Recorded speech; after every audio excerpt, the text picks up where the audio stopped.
is the wizard behind all of this today. So her help is important. We really appreciate all of the hours and hours that she spent making today happen. It would not have happened without her. So I want to go back to the analogy that Jay started with at the very beginning. What is the diagnosis and what is the prescription?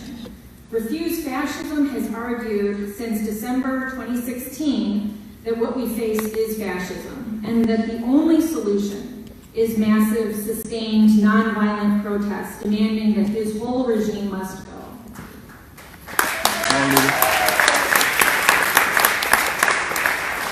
Has the implementation of full-fledged fascism marched forward without hiccup or setback since then? No. But is this still the trajectory? Yes. Is it more than inflammatory rhetoric? Hell yes. So let's talk about the solution that Refuse Fascism has prescribed just for a minute. I want to quote from the Refuse Fascism Call to Action, which is this blue flyer, we have some in the back.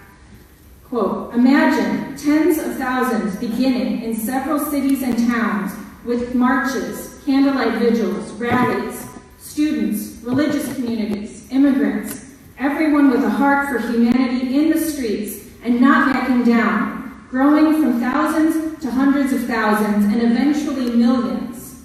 Our actions will reflect the values of respect for all of humanity and the world we want, in stark contrast to the hate and bigotry of the Trump-Pence fascist regime.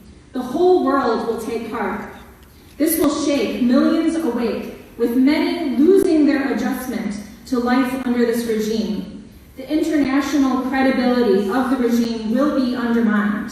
A determined struggle that doesn't yield and won't be provoked can create a serious political crisis. Those in power who are themselves now under attack by the regime but conciliating with it would be compelled to act, to respond to our struggle from below, leading to a situation where this illegitimate regime is removed from power. This would be hard, but possible. Possible because millions of us feel the horror of Trump and Pence. Many have righteously protested different outrages, but now we must rise to another level of determined resistance, end quote. So this is very different from the hope that many Americans are investing in the electoral process, but it is not so unique. This model of sustained nonviolent protest has been adopted by people in multiple countries in recent years. South Korea in 2016, the mainstream politicians said that nothing could be done, that President Park was impeached, put on trial, and now she's in prison for criminal corruption. It took months of protest, but people persevered, coming out in the cold every Saturday for weeks and weeks. Armenia, Slovakia, and just a couple weeks ago to just yesterday, Algeria has seen movements like this result in the ouster of their governments. Algeria is actually in the middle of a very interesting situation. So has everyone seen the Frederick Douglass quotes on the murals on the Kennedy Expressway? There's an exhibit happening at the American Writers Museum that everyone should go check out. So this was true 160 years ago today, and it's true today. If there is no struggle, there is no progress. So is this an easy road? No, but it's the right road. And we know that here in this country, there is a rich tradition of social movements and mass protest to build on. This kind of unrelenting, uncompromising mass movement of people demanding that the Trump-Pence regime must go is possible and necessary. The regime has been plagued with crisis after crisis, not just surviving, but pushing forward with their agenda each time. The Mueller report is complete now, and we already see that the path for Trump to emerge unscathed, regardless of whether he's cited for wrongdoing in it. But what is the one crisis that they haven't yet faced? It is the kind of movement that I'm describing. So we're not just talking about coming out for one day, once a year, or in response to one single, particularly egregious outrage, but coming back day after day, or Saturday after Saturday, in growing numbers and growing determination, not as a gimmick to get people to the polls, not to change the Democratic politicians' hearts, but to create a situation in which the demand, the Trump-Pence regime must go, is met, and the vicious regime is driven from power. It is through a movement like that, unbound by the dictates of what is deemed electable by this or that conservative county in Iowa or Pennsylvania, that we can actually reverse course here. And in so doing, we can open up truly radical solutions to the fundamental issues that plague our society. Just think of the hope and inspiration it would give people all over the world to see Trump forced from office in disgrace through the efforts of millions of people acting collectively.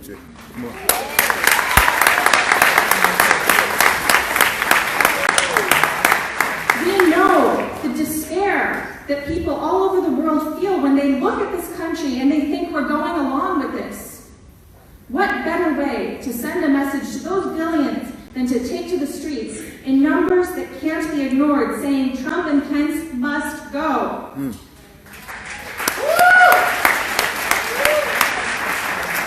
What people too often miss is the important relationship between what Trump is galvanizing ideologically and the policies that he and his regime are putting into place now and preparing for in the near future. Philippe Reines, a political advisor to Hillary Clinton, wrote just last week in the New York Times, "Mr. Trump is a pernicious, divisive figure who is poisoning our politics and hopes to do so for years to come. Should he lose in 2020, he has already laid the groundwork for an all-out assault on the media, the political establishment, and the Democratic Party itself." So let's remind ourselves, it was a Trump-obsessed fascist who sent bombs to prominent people in the media and politicians, including former presidents, during this past election season. Let's remind ourselves that Trump, speaking to that notorious fascist outlet Breitbart, threatened to unleash the police, the military, and bikers for Trump against his political opponents if he didn't get his way. Let's remind ourselves that one of the most important revelations from Trump's former fixer Michael Cohen was that he believed Trump may not respect the peaceful transfer of power in 2020 if he loses. We might group people in the United States into three categories right now. On the one hand, we have some actual fascists, white supremacists who are praying for dictator Trump's success. We're not going to win by trying to persuade these folks that they're wrong.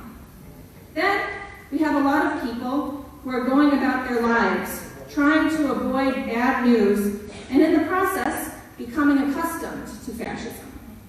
We're not going to win by focusing our efforts on these folks either.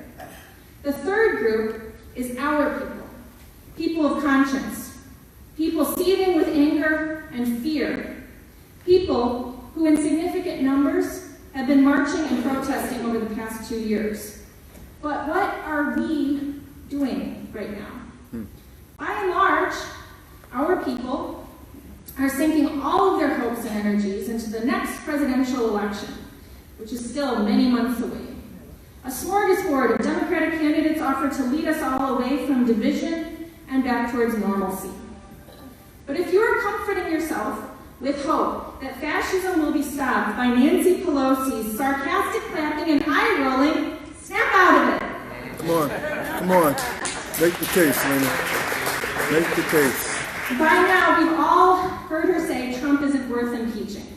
Yep. But do we also remember that she said impeachment is off the table about George W. Bush? Yep. She said this the day after the November 2006 elections, which were the largest gains for Democrats in Congress since 1974. Where would we be today if in 2006 or 2007 Bush and Cheney had been impeached for lying to launch the Iraq War? Countless lives might have been saved if the war could have ended then. Perhaps the global refugee crisis would not be as great.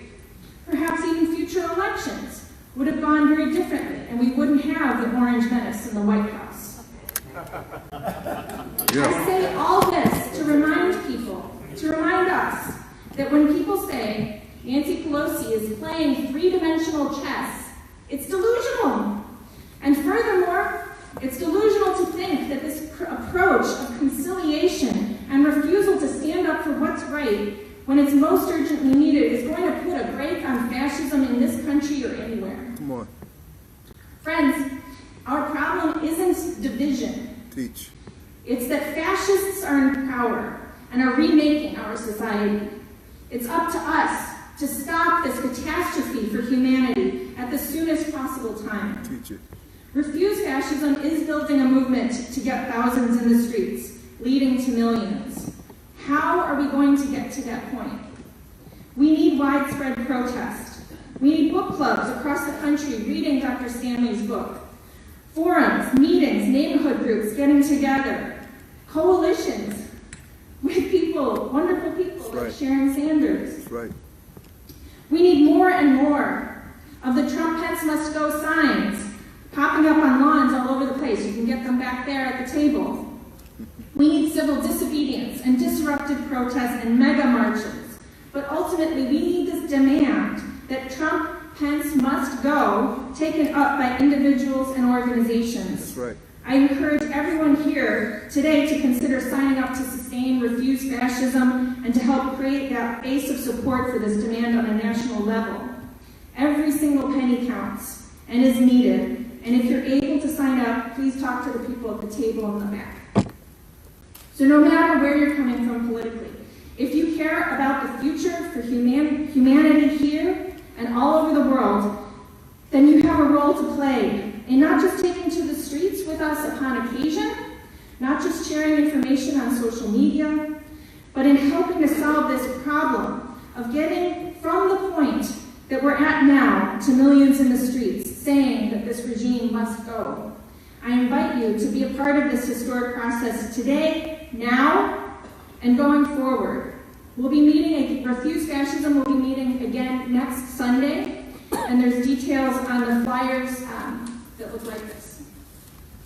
So bring your friends, bring your ideas, and let's do this.